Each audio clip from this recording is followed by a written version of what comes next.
Continuamos con este Uruguay Elige y en este segundo bloque es momento de darle cabida a columnistas de aquí de la casa. Me refiero en este caso a Federico Comesaña. Gracias por estar. ¿Cómo estás? Muy buenas noches y muy buenas noches a todos. Un placer tenerte. Federico, como tenemos poco tiempo ya, voy de arranque al hueso. ¿Por qué Uruguay es caro? Escuchamos a los economistas, uno de cada partido, bloques grandes en realidad, pero tú sos nuestro columnista, estás en la mira, venís al informativo, contanos cuál es tu visión. Bueno, Uruguay sí es un país caro. Creo que es muy atinado todo lo que han dicho Agustín y Martín, más allá de los matices y sobre todo la carga que pueda llegar a tener en base a las políticas que uno u otro puede resaltar o puede criticar. Lo cierto es que Uruguay tiene un problema muy grande. Es caro para vivir, es caro para producir. Claro. Y se junta todo el problema de el costo de vida con la capacidad que tienen las empresas uruguayas, los productos uruguayos para insertarse en el exterior. Y hay varios problemas, muchos de ellos vinculados con que somos un país chico que se presta mucho para que sean muy pocos actores los que ofrecen y cuando en un mercado se concentra demasiado poder en muy pocos oferentes, existen ineficiencias que se terminan trasladando al propio consumidor y eso se ve en algunos mercados en particular pero muy fuerte.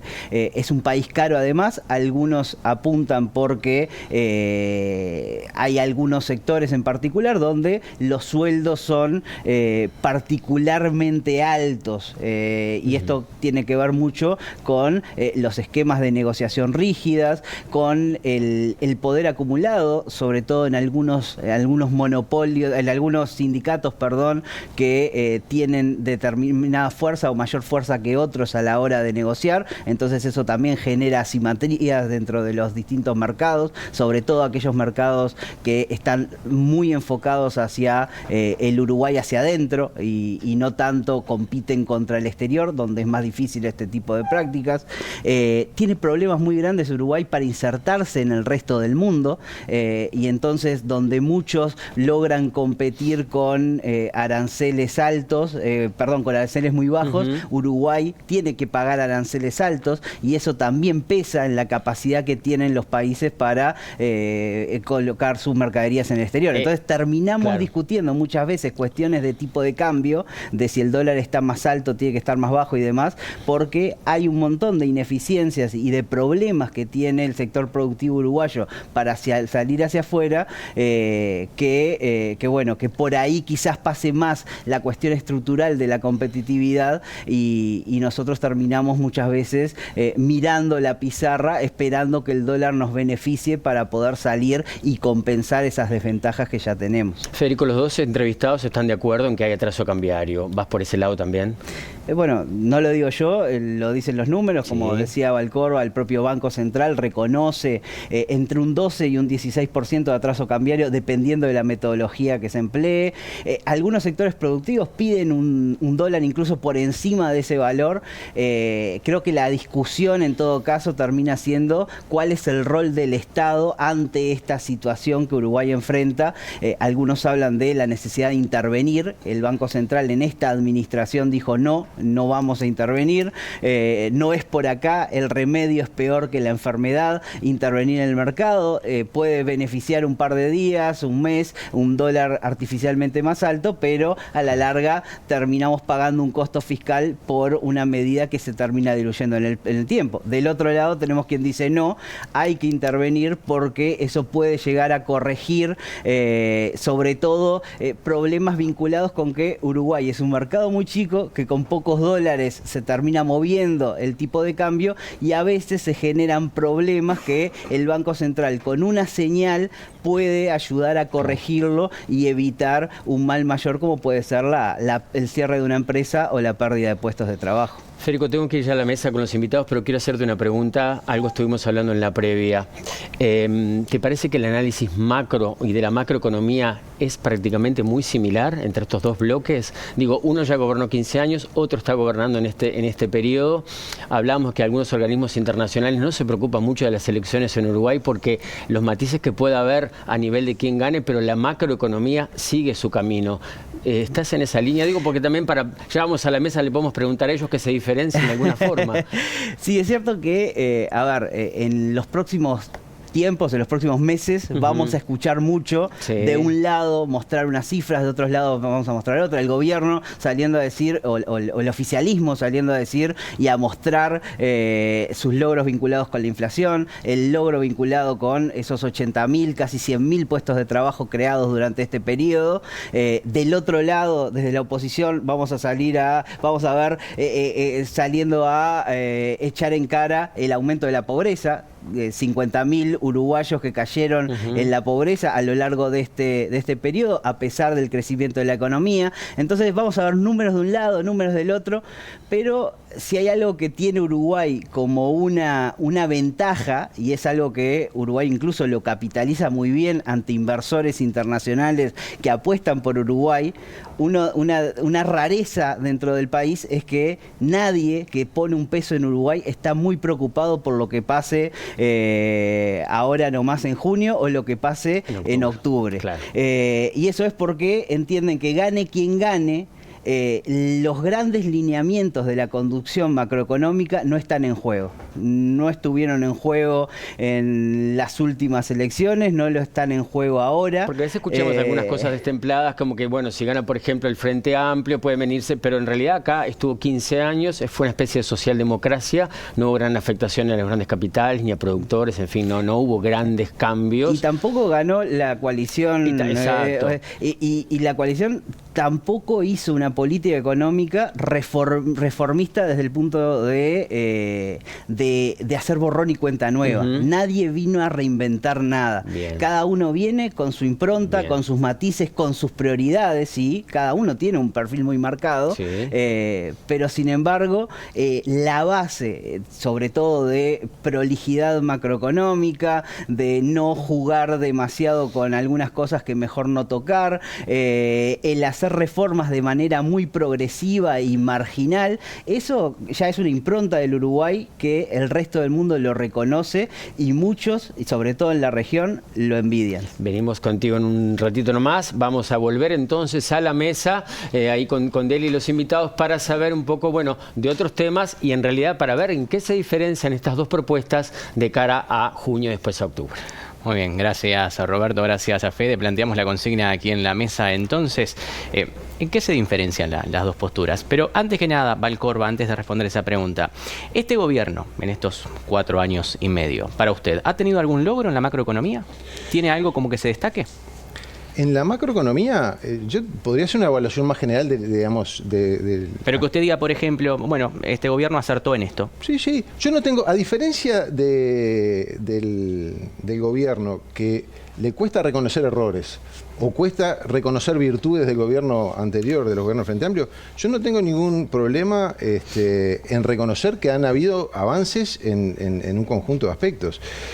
Si tuviera que destacar el principal, por eso yo decía que no tanto de la macroeconomía, pero si tuviera que destacar el principal, tiene que ver con el empleo, ¿no? Creo que ha habido una mejora y eso es indudable. Se han creado puestos de trabajo que han permitido recuperar los que se perdieron durante la pandemia y lo que se perdieron en los últimos años del último gobierno del Frente. Todavía en términos de tasa de empleo, que es como hay que medir esto, ¿no? Porque muchas veces uno ve camisetear desde algunos agentes del gobierno en que estamos con el récord de puestos de cantidad de personas ocupadas, sí, y en realidad como hay que medir la evolución del empleo en periodos largos es con la tasa de empleo, que lo que me dice es, bueno, cuántas de las personas, digamos, qué porcentaje de las personas en edad de trabajar están ocupadas. Y hoy estamos mejor que en el último gobierno del Frente Amplio, pero estamos todavía lejos de lo que fue el récord, ahí sí récord, que tuvo el país, que fue en el año 2014-2015, claro, con una tasa de empleo que fue muy importante. Entonces, yo destacaría eso, destacaría la baja en inflación. Claro. Ahora, hay un montón de otros aspectos que sí creo que hay que también, junto con eso, destacar como negativos, en el plano macro y de la economía en general. El atraso cambiario, como decíamos, la evolución del salario, que hoy Agustín decía que estamos a un nivel récord. Y en realidad es un poco curioso, ¿no? Porque que en 4 años, y acá, digamos, no vale mirar, me parece a mí, cuando uno hace un análisis más a fondo, un dato puntual. Si uno mira, bueno, ¿cuánto fue el salario real promedio del 2023? Y lo compara con el 2019. Estamos en el mismo nivel que el 2019. Si uno compara, y la comparación que hacía Agustín, el último dato puntual contra lo que sucedía 4 años atrás, estamos 3% por arriba en materia de salario real. Que en 4 años hayamos aumentado 3% el salario real, claro, uno lo compara con 65% que aumentó el salario real durante los 15 años de gobierno del Frente. Entonces, yo digo, el salario real naturalmente tiende a aumentar. Todos los años debería aumentar. Lo raro fue la caída que tuvimos durante este periodo, obviamente asociado a la pandemia, pero también a un conjunto de políticas que se implementaron, porque recordemos que la masa salarial, que es en definitiva, porque yo coincido acá hay que mirar las dos cosas, empleo y salario, pero la masa salarial y la participación que tuvo la masa salarial en la riqueza generada por el país, o sea, la parte de la riqueza que se quedan los trabajadores, durante los 3 primeros años de este gobierno cayó. Recién a fin del 2023 se logró igualar la masa salarial. Entonces, obviamente la pandemia influye, pero también influyen las políticas que se implementaron, porque efectivamente durante 3 años la porción de la riqueza que se quedaban los trabajadores, vía empleo, vía salario, fue menor, porque el rezago en la recuperación del ingreso de los hogares la recuperación vino rezagada respecto a lo que fue la recuperación de la economía, ¿no? Bien. ¿Y tú, Ralde? A ver, creo que Lo noto medio sonriente ahí cuando No. Después Martín incluyó el tema de la pandemia porque decía, no, pero hay que mirar, comparar un gobierno que lidió los primeros 2 años con lo que lidió sin poner el elemento de la pandemia. No, pero el producto creció antes. El producto creció antes y la recuperación muchas veces se da primero por empleo que por salario. Es como se dio tantas veces como se dio salarial. A la salida de la crisis del 2002 también se recuperó primero el empleo que el salario. Masa salarial, que combina las dos cosas. Y también se sobreanalizó, está cayendo la participación y el año pasado fue un rebote muy fuerte del salario y de la masa salarial. Por eso, a ver, yo quiero decir 2 cosas y voy a disentir con Federico en alguna de ellas. Bien. 1, tema pobreza. Acá creo que lo que no se está viendo es en el 2019. Creo que en el 2018-2019 venía aumentando la pobreza. En el 2019, cuando uno mira el 2019, el transcurso del 2019, venía no solo ya aumentando la pobreza, sino cayendo el salario sobre fines del 2019. O sea, la pobreza venía aumentando desde el 17 al 20 y empezó a bajar. Y si uno mira el último semestre, porque si es qué le dejó la consigna que ponía Federico, qué recibió este gobierno, uno mira el segundo semestre del 19 contra el segundo semestre del 23, lo que tenemos está dentro del margen de error. Está dentro del margen de error. Entonces, no se puede decir que la pobreza es más alta ahora. Eso no se puede decir. Si uno mira último semestre, que es el último dato que publica el INE, contra último semestre del 23, eso no se puede decir. Y por el contrario, lo que tenemos que allá venía subiendo la pobreza hace 2 años y ahora viene bajando. Del 2021 viene bajando. Vamos a ver cómo cierra esto, porque creo que nuevamente pueden estar un poquito apurados en sacar conclusiones. Entonces, creo que la premisa de Federico, de eso creo que no se corresponde con los datos más próximos que uno puede tener. Y después las diferencias y cosas en común. Yo no voy a ahondar en las cosas en común y en las cosas que este mismo gobierno reivindicó del anterior, que creo que son muy notorias, pero creo que no da igual lo que pasa en octubre. Evidentemente no da igual. Por muchas cosas no da igual, pero hay una muy, muy grande que se pasó ahí en el comentario, que es el plebiscito del PIT-CNT. Que sé que en esto con Martín estamos de acuerdo, pero es un plebiscito que es la llegada del kirchnerismo económico en un solo tiro. Todo lo que hizo Cristina Kirchner en 12 años, en un solo tiro nos lo pegamos estatizando fondos de ahorro privado, haciendo un populismo brutal con las jubilaciones. Realmente los inversores sí están muy preocupados por esto. Cuando gente que participa de reuniones con inversores te dicen qué es de lo que más te preguntan. Y es una probabilidad que no podemos escuchar. Entonces acá hay un tema que realmente cambia el destino del Uruguay. Es el plebiscito más importante desde el plebiscito del 80. Lo que pasa realmente va a ser determinante. Y es los que Pero acá están los dos de acuerdo. Sí. Acá están los dos de acuerdo porque Valcorba ha hecho muchas notas.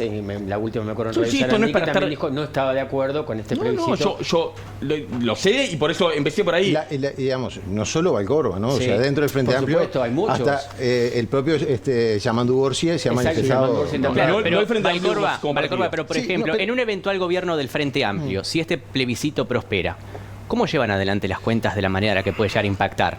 Si me permite, porque si no dejamos en el aire Sí. y en los oídos de los televidentes cosas que no son correctas. Se lo voy a ¿no? volver a preguntar después. Sí, en unos sí, minutos. sí, yo no, digamos, vuelvo yo que me lo pregunte.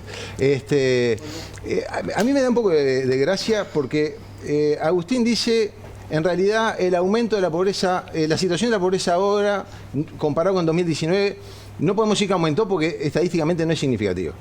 Y dice que la pobreza aumentó en el 18 y el 19, cuando el aumento estuvo absolutamente dentro del margen de error. No estuvo. 19 o 17 no estuvo entre el margen de error. Y cuando uno compara la situación actual, 2023, con el 2019, tenemos un aumento de 1,3% en la cantidad de hogares pobres. Y tenemos 3,1%, 3,1 puntos porcentuales de aumento en la pobreza de los menores de 6 años. Digamos, yo creo que como país nos tiene que interpelar. Acá no es un tema de gobierno, no es un tema de oposición. Que la pobreza infantil haya aumentado 3,1%, que hoy estemos con 1 de cada 5 niños en situación de pobreza, que antes ya teníamos un nivel de pobreza elevada. Se había reducido muchísimo durante los 15 años de gobierno del Frente. También hay que reconocerlo. Sí, pasó de un 40 a menos de pero el 10%. nivel de pobreza seguía siendo alto. Hoy es 3,1% mayor.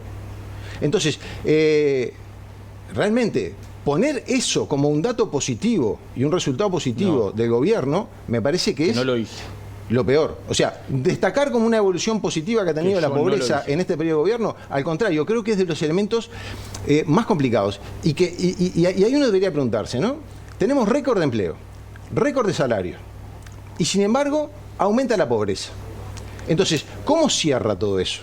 Porque uno podría decir, si en la economía hay más empleo, si la gente gana más, ¿por qué tenemos más pobres? Entonces, lo que sucede, ¿cómo cierra ese intríngulis? Bueno, es que en buena medida los empleos que se crearon son empleos de mala calificación, de mala calidad, de pocas horas de trabajo y de bajo nivel de ingreso. Y porque aumentó la desigualdad.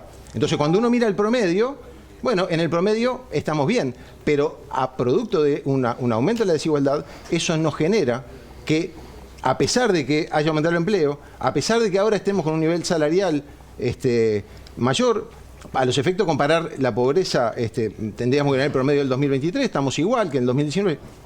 Entonces, creo que ahí está la clave y ahí es donde están los principales debes de este gobierno. ¿Qué no caminó? ¿La teoría del derrame no caminó? Un último comentario, sí.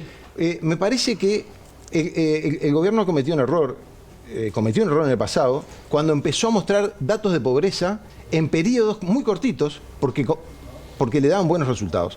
Y así, la propia ministra de Economía, ¿Usted por dice ejemplo, que hubo un maquillaje? llegó a mostrar... Dice que hubo un maquillaje no, quizás no. con los jornales solidarios también, que fue que se criticó mucho desde el Frente No, yo Amplio. no, Se claro, decía sí, que sí, sí. los Yo no jornales hablo- solidarios impactaban también en el desempleo y le hacían, como quien dice, caja al gobierno. Yo no hablo de maquillaje, yo digo que la ministra llegó a festejar el aumento, digamos, la reducción de la pobreza analizando datos bimestrales. 2 meses. ¿Y qué es lo que sucede con los datos de pobreza cuando analizamos en periodos cortos, inclusive en semestres? Que tiene mucha volatilidad. Si uno mira la serie, varía mucho. Entonces, mirar un semestre contra otro, la verdad, es como querer buscar el dato que me viene bien. No. Entonces, Bueno. lo que la Vamos a gente, redondear porque si no, lo no que la, hablamos dos, ¿no? lo que la gente que estudia este tema plantea es decir, la pobreza la tenemos que mirar en términos anuales. Y cuando la miramos en términos anuales, realmente los datos no son buenos. No es lo que Realmente- plantea el INE, que empezó a publicar datos semestrales. Es verdad, lo que dice que tiene mucha volatilidad y no podemos ir con el mes a mes, pero el INE mismo está publicando semestrales. Lo que yo estoy diciendo, no tenemos un buen resultado. Que no haya bajado la pobreza, obviamente no es un buen resultado. ¿Aumentó? Ahora yo ya te escuché pacientemente. Que no haya bajado la pobreza no es un buen resultado. La pobreza aumentó en el 2020 y desde allí empezó a bajar. El último dato disponible que tenemos que publica el INE es el de la pobreza de segundo semestre, que comparado contra lo último que tenemos, que fue el Frente Amplio, está dentro del margen de error. Eso es un dato. Eso es un dato. Otro, y lo que sabemos es que en 2017 venía aumentando la pobreza, y a diferencia de lo que dijo Martín, la diferencia de pobreza del 19 contra el 17 no está dentro del margen de error, está fuera del margen de error. Y ahí sí había 50.000 pobres más también fuera del margen de error. Obviamente en el medio hubo un aumento de la pobreza, empezó a bajar, creo que va a seguir bajando, cambió la tendencia, pero la pregunta que no me acuerdo quién ha sido, que Martín mismo hacía, es muy pertinente. ¿Por qué tenemos este tema? Y creo que es verdad, la economía evolucionó, el salario mejoró, la cantidad de puestos de trabajo mejoró, bajó la formalidad, bajó la informalidad, que se decía la calidad, bajó la informalidad. ¿Qué nos pasa? Bueno, yo creo que es evidente, el problema grueso cuando uno trata de sacarle todo el uso político a esto que tenemos es: hace 10 años, del 2015, la pobreza está entre el 8 y el 10%. Y se movió en la pandemia para arriba y después bajó. Está entre el 8 y el 10% del 2015, hace 10 años. Y la pobreza infantil está entre el 17, el 20 y el 21, también hace 10 años. Eso es el dato crudo, y lo que tenemos que preguntarnos es, bueno, ¿por qué no logramos hace 10 años perforar eso? Eso sí creo que es una buena pregunta. Nosotros tenemos algunas hipótesis. Creo que lo que está pasando es que hay cada vez más compatriotas que no participan del proceso económico saludable, que no se benefician de los aumentos salariales. Un 15-20% de compatriotas que claramente no participan activamente, razonablemente del desempeño económico, y cada vez se benefician menos de los aumentos salariales. ¿Y por qué no participa? Y bueno, obviamente tenemos un tema muy estructural, y ahí creo que no hay soluciones simples. Podemos ser más creativos. Nosotros acá lo que ponemos, que creo que en esto también vamos a estar de acuerdo, y por suerte creo que vamos llegando a un consenso, es: lo único que tiene evidencia para mejorar esto en el largo plazo es una inversión muy fuerte en primera infancia. Pero pues que no es se habla siempre del núcleo duro. El núcleo duro es gente que en este momento que estamos acá nosotros está pasando muy mal. Sí. Es histórico, tú lo decías, lo decía también Martín Valcorba. Hay lugares donde no entran autos, hay pasillos. Hemos ido a cubrir algunos realojos de asentamientos hace muchos años, y gente que conoce una cisterna ahora. O sea, no es nuestra realidad, no tenemos nada que ver. ¿Qué pasa? ¿Y dónde está la creatividad? Pero no hay que ir a esos barrios a hablar, no hay otro abordaje con un poquito más de creatividad. Creo que pasa. A ver, Algo pasa, incluso pasó en los gobiernos del Frente Amplio. Ni en los gobiernos del Frente Amplio, ni en este. Y ahora, y este tampoco. Evidentemente, entonces, hubo inversión social, hubo trabajo, hubo programas. Yo creo ahí que, mirando evidencia y evidencia comparada, creo que lo único que nos da cierta certeza que tiene un impacto, y no para el próximo gobierno, sino en el mediano plazo, es hacer una inversión muy fuerte en primera infancia, que obviamente a la larga, 10, 15 años después, uno empieza a ver indicadores de todo tipo que empiezan a mejorar. Por eso, en este programa, el único compromiso en plata que decimos vamos a aumentar el gasto 200 millones de dólares anual al final del quinquenio es en la inversión en primera infancia, porque es lo único que realmente vos decís, bueno, hay evidencia. Hay que seguir trabajando, las transferencias son un instrumento, no renunciamos a eso, en este gobierno se aumentaron las transferencias, obviamente es un instrumento que sirve para algunas cosas, que tiene otras limitaciones. Se criticó el asistencialismo del gobierno anterior. ¿Cómo? Se criticó el asistencialismo del gobierno anterior, pero no hubo más remedio que volver a hacerlo. Pero Roberto, cuando fue la elección, se acusaba a este gobierno, a este partido, de que iba a quitar transferencias, o sea, y este partido decía que las vamos a dejar. Sí, y las dejamos y las aumentamos. Lo que, bueno, el diálogo da para todo, pero se cumplió lo que se dijo que se iba a hacer. Bien. Yo una cosita que le voy a pedir, Valcorba, que anote, tengo que hacer una pausa, que nos están pidiendo desde producción. Hacemos una pausa, ya seguimos con Uruguay Elige, y le prometo que tras la vuelta arranco con usted. Perfecto, gracias. Hacemos la pausa.